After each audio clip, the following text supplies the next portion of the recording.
जय जगन्नाथ बंधुगण आपण मानकु मोर ही चैनल रे स्वागत। आपणक जदि सिंह राशि होइथाए ताहले एही भिडियोटी आपणक पई। आपणक भाग्य रे कोन रहिछि आपणकर शिक्षा स्वास्थ्य कैरियर वैवाहिक जीवन प्रेम व्यापार वाणिज्य रे कोन सब परिवर्तन हेबाकु जाउछि। तेबे बंधुगण दुख समस्या समस्तंक जीवन रे आसी थाए किंतु आपण एहार प्रतिकार भी करि परिबे। तेबे एही वीडियोटी को स्किप न करी शेष पर्यंत निश्चिंत देखंतु। भाग्य रे घटिबो अनेक चमत्कार। प्रभु जगन्नाथंक कृपारु एही दिनटी आपणक पई भलरे कटिबो। तेबे बंधुगण आपण जदि जगन्नाथंकु सच्चा हृदय रे भक्ति एवं विश्वास करुथांती तेबे कमेंट बॉक्स रे जय जगन्नाथ अवश्य लिखि दियंतु। जदि आपणकर भी सिंह राशि ताहले एही वीडियोटी को स्किप न करी शेष पर्यंत अवश्य देखंतु। सिंह राशि जन्मित लोक माने उभय शक्तिशाली एवं दुर्बल फलाफल अटंती। जदिओ बृहस्पति गमनागमन दुर्बल रहिबो शनि गमनागमन आपणक पई संपूर्ण भल अटे। बृहस्पति गमनागमन मध्य भाग परे आपणक सपक्ष रे काम करिबा आरंभ करिवो। एही परि शनि गमनागमन ह्रास पाइबो। प्रत्येक गमनागमन उभय शक्तिशाली एवं दुर्बल फलाफल पाई पारे। एहा सत्वे राहुंक गमनागमन आरंभ होइतिबा चतुर्थ घरु एहार नकारात्मक को दूर करिवो। सेठारे अनेक अनुकूल फलाफल मिलिबो। फलस्वरूप शनि कौनसी समस्या घटी न पारे। घरोई जीवन किंबा पुराना समस्या संबंधी किछि समस्या लोप पाइबो। तथापि परिवर्तनर आत्मा मनु किछि मात्रा रे आनंदित करि पारे। बृहस्पति गमनागमन आर्थिक व्यापार उपरे सकारात्मक प्रभाव पकाइबो। फलस्वरूप आर्थिक संकट हेबो नहीं एवं राजस्व उत्सरे वृद्धि होई पारे। प्रेम विवाह विद्यालय शिक्षा एवं अन्यान्य क्षेत्र रे अधिक अनुकूल फलाफल मिल पारे। राहुंक चतुर्थ घरे रहिथिबा हेतु तुमे बहुत भावप्रवण देखाजिबो। जोंथि पई तुमर भावना को नियंत्रण रखिबा कष्टकर हेबो। एही परि परिस्थिति रे आपणकर स्वतंत्र मनोभाव लोक मानकु द्वंद्वरे पकाइबो एवं आपण विरक्त मध्य अनुभव करि पारंती। एहा आपणक पई भल हेबो। केवल निज भावना को अन्य मानकु जणाइबा ठारू दूरे रुहंतु। समाज रे तुमर स्थिति को सुदृढ़ करिबा एवं धन बुद्धि करिबा पई एही समय अनेक आश्चर्यजनक सुयोग आसीबार संभावना अछि। परिवार सदस्य माने आपणक जीवन रे विशेष गुरुत्व पाई परिबे। जोंथि पई तुमे सेमानक जीवन रे अनेक गुरुत्वपूर्ण निष्पत्ति रे जड़ित हेबो। सेमाने तुम सहित परामर्श करिवे। आपणक मध्यरु केतेक शॉपिंग करिबाकू जाई अलंकार किंबा घरोई जिनिस किनिबाकू योजना करि परिबे। तुम मानक मध्यरु अधिकांश तुमर भावना को नियंत्रण करिबाकू निर्देश देई पारंती। कारण यह संभव जे तुमर विलासपूर्णता बुद्धि पाइब। जोंथि पई तुमे तुमर कैरियर प्रति किछि मात्रा रे असावधानता देखा देबो। एही राशिर छात्र माने शिक्षक एवं पितामाता ठारू सहायता पाई परिबे। एपरि परिस्थिति रे तुमर समस्त संदेह दूर करिबा पई तुम शिक्षकक सहायता नेबा उचित बोली परामर्श दिया जाय अछि। तृतीय घरे कैरियर ग्रह शनि उपस्थिति एही मासरे भल फलाफल देई पारे। एही कारणरू तुमे तुमर कैरियर सहित भल फलाफल पाई परिबो एवं पद्मोन्नति एवं अन्यान्य प्रोत्साहन हासिल करि परिबो। आपण कठिन परिश्रम पई आपण स्वीकृति ग्रहण करूछंती। तृतीय घरे शनि स्थिति हेतु आपण निष्ठा एवं साहस हासिल करिबारे समर्थ हेबे। एही जिनिस गुडी को आपण को एही मासरे आपण को कैरियर सहित सफलतार शिखर रे पहुंचीबाकू मार्गदर्शन करि पारे। तुमर वरिष्ठ माने तुमर କୌଣସି କାର୍ଯ୍ୟ ଦ୍ୱାରା ଆଶ୍ଚର୍ଯ୍ୟ ହୋଇପାରନ୍ତି। ଆପଣ ନିଜ ପାଇଁ ଏକ ପ୍ରତିଷ୍ଠା ସ୍ଥାପନ କରିବାକୁ ସକ୍ଷମ ହୋଇପାରନ୍ତି।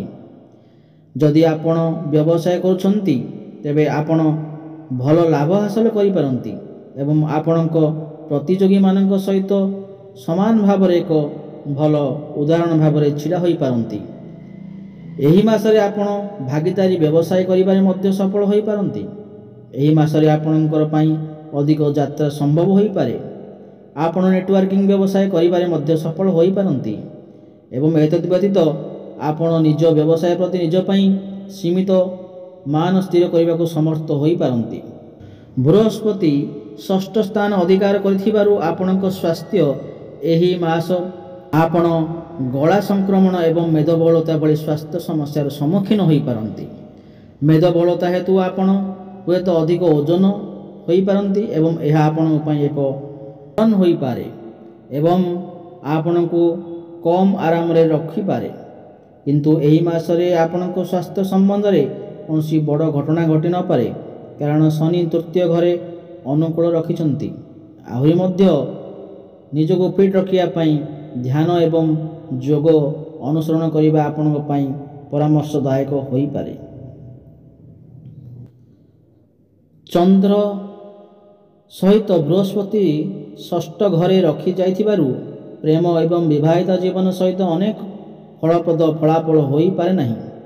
ଏହି କାରଣରୁ ତୁମେ ପ୍ରେମକୁ ବଜାୟ ରଖିବାରେ ସକ୍ଷମ ହୋଇପାରିବ ନାହିଁ ଏବଂ ତୁମର ପ୍ରିୟଙ୍କୁ ଅଧିକ ପ୍ରେମ ଦେଖାଇବ। ତୁମର ପ୍ରିୟଙ୍କ ସହିତ ଭୁଲ ବୁଝାମଣା ଅଭାବ ହୋଇପାରେ ଏବଂ ଏହି କାରଣରୁ ତୁମେ ତୁମର ପ୍ରିୟ କିମ୍ବା ତୁମେ ଭଲ ପାଉଥିବା ବ୍ୟକ୍ତିଙ୍କ ସହିତ ରହିଥାଇପାରେ। ଏଥିସହ ଏହି ମାସରେ ବିବାହକୁ ଏଡ଼ାଇବା ଆପଣଙ୍କ ପାଇଁ ଜରୁରୀ ହୋଇପାରେ। ଯଦି ଆପଣ ବିବାହ ବନ୍ଧନରେ ଆବଦ୍ଧ ହେବାକୁ ଚାହୁଁଛନ୍ତି ଏବଂ ଯଦି ଆପଣ ପୂର୍ବରୁ ବିବାହିତ ତେବେ ଆପଣ ହୁଏତ ଆପଣଙ୍କର ପ୍ରିୟଙ୍କ ସହ ଯୁକ୍ତିତର୍କ କରିଥିବେ ଏବଂ ଆପଣ ଖୁସି ବଜାୟ ରଖିବା ସ୍ଥିତିରେ ନଥିବେ। ପ୍ରମୁଖ ଗ୍ରହ ରାହୁଙ୍କ ସ୍ଥିତି ଚତୁର୍ଥ ଘରେ ଅନୁକୂଳ ନୁହେଁ ଏବଂ ବୃହସ୍ପତି ଷଷ୍ଠ ଘରେ ରଖାଯାଇଅଛି ଏବଂ ଏହା ଅନୁକୂଳ ବୋଲି କୁହାଯାଏ।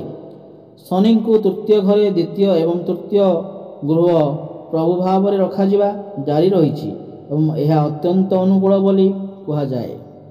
କେତୁ ଦଶମ ଘରେ ରଖାଯାଇଥାଏ ଏବଂ ଏହା ଅନୁକୂଳ ବୋଲି କୁହାଯାଏ। କ୍ୟାରିୟର ଗ୍ରହ ଶନି ଏହି ମାସରେ ଆପଣଙ୍କ ପାଇଁ ଅନୁକୂଳ ହୋଇପାରନ୍ତି ଏବଂ ଏହି କାରଣରୁ ଆପଣଙ୍କ ପ୍ରୟାସରେ ଅଧିକ ପ୍ରଗତି ଏବଂ ସ୍ଥିରତା ପାଇଁ ସମ୍ଭାବନା ଥାଇପାରେ। ଶନିଙ୍କ ସ୍ଥିତି ଆପଣଙ୍କ ଦକ୍ଷତା ପରୀକ୍ଷା ସମାପ୍ତ କରିବା ପରେ ଆପଣ ପୁରସ୍କାର ପାଇପାରିବେ।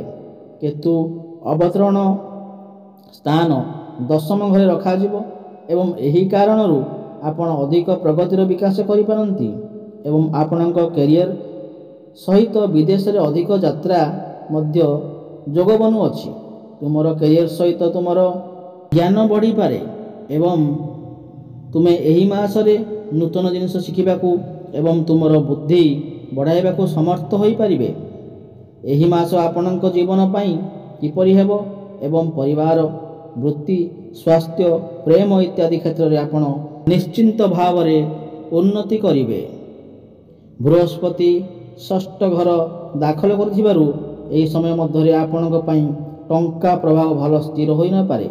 ଏହି କାରଣରୁ ଆପଣ ଖର୍ଚ୍ଚର ବୃଦ୍ଧି ଏବଂ ସଞ୍ଚୟ ପାଇଁ ମଧ୍ୟ ପରିସରର ସମ୍ମୁଖୀନ ହୋଇପାରନ୍ତି।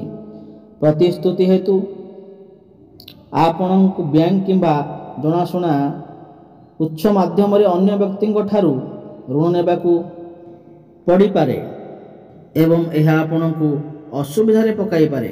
ଭଲ ଟଙ୍କା ରଖିବାରେ ଆପଣ ସବୁବେଳେ କିଛି ବ୍ୟକ୍ତିଙ୍କ ସହିତ ସାକ୍ଷାତ ହୋଇପାରନ୍ତି ଏବଂ ଏହାର ଚିନ୍ତାର କାରଣ ମଧ୍ୟ ହୋଇପାରେ।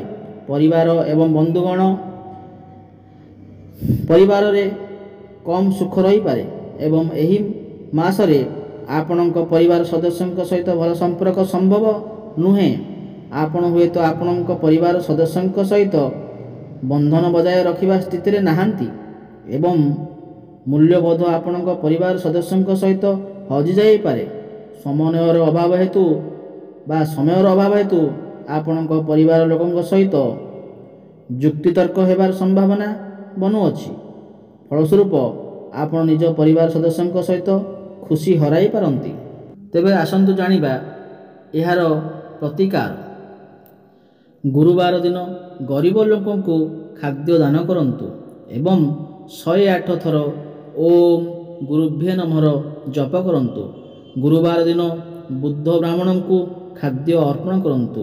ଏହା କରିବା ଦ୍ୱାରା ଆପଣଙ୍କ ଜୀବନରେ ଖୁସିର ଲହରୀ ଫେରି ଆସିବ। ଯଦି ଏହି ଭିଡ଼ିଓଟି ଆପଣଙ୍କୁ ଭଲ ଲାଗିଥାଏ ତେବେ ଭିଡ଼ିଓଟିକୁ ଗୋଟିଏ ଲାଇକ୍ କରନ୍ତୁ ଏବଂ ଯଦି ଆପଣ ଏହି ଚ୍ୟାନେଲକୁ ନୂଆ ଆସିଛନ୍ତି ତାହେଲେ ଚ୍ୟାନେଲଟିକୁ ସବସ୍କ୍ରାଇବ୍ କରିନିଅନ୍ତୁ ଏବଂ ପାଖରେ ଥିବା ବେଲ୍ ଆଇକନ୍କୁ ପ୍ରେସ୍ କରିଦିଅନ୍ତୁ। ତେବେ ଦର୍ଶକ ବନ୍ଧୁ ପୁଣି ଦେଖା ହେବ ଆଗାମୀ ଭିଡ଼ିଓରେ। ଜୟ ଜଗନ୍ନାଥ।